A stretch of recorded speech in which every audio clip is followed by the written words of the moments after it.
Forest fires presently account for about 33% of the yearly tree cover loss in the world, way up from 20% back in 2001, and things seem to be getting worse by the day.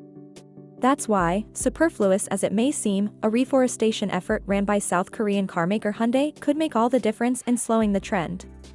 Hyundai announced this week the arrival of something called the Hyundai IONIQ 9 seed ball drone station, a specially converted electric SUV that carries a drone dedicated to planting seeds. It's just a drop in the ocean, hence that a superfluous a word I used earlier, but it's something, at least. The South Korean carmaker has been involved in this type of activities for a while now, and it even has a couple of related programs running in this field, the Smart Forest Restoration Program in South Korea and the Global Ionic Forest.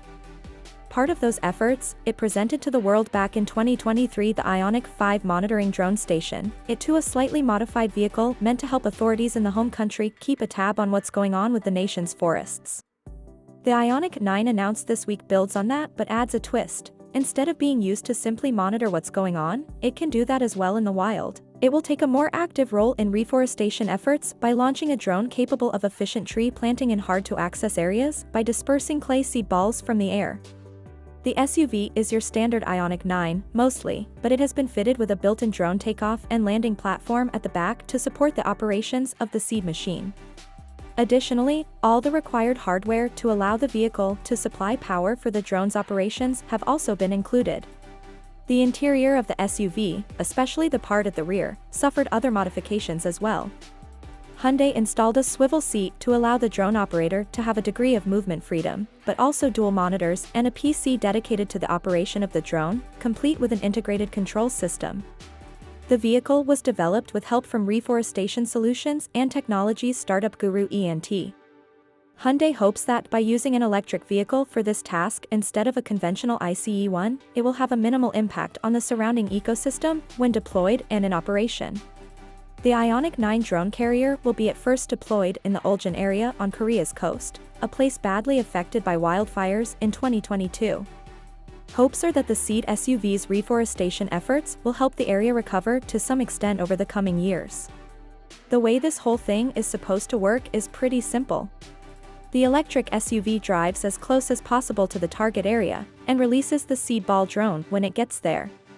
The aircraft then moves to places that are hard for humans and their land machines to reach.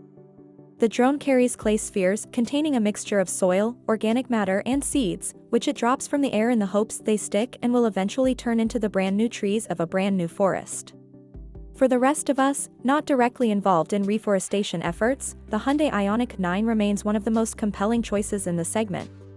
The three-row SUV was just announced by the South Koreans in its 2026 guise, and it's worth at least a closer look by those in the market for a new ride.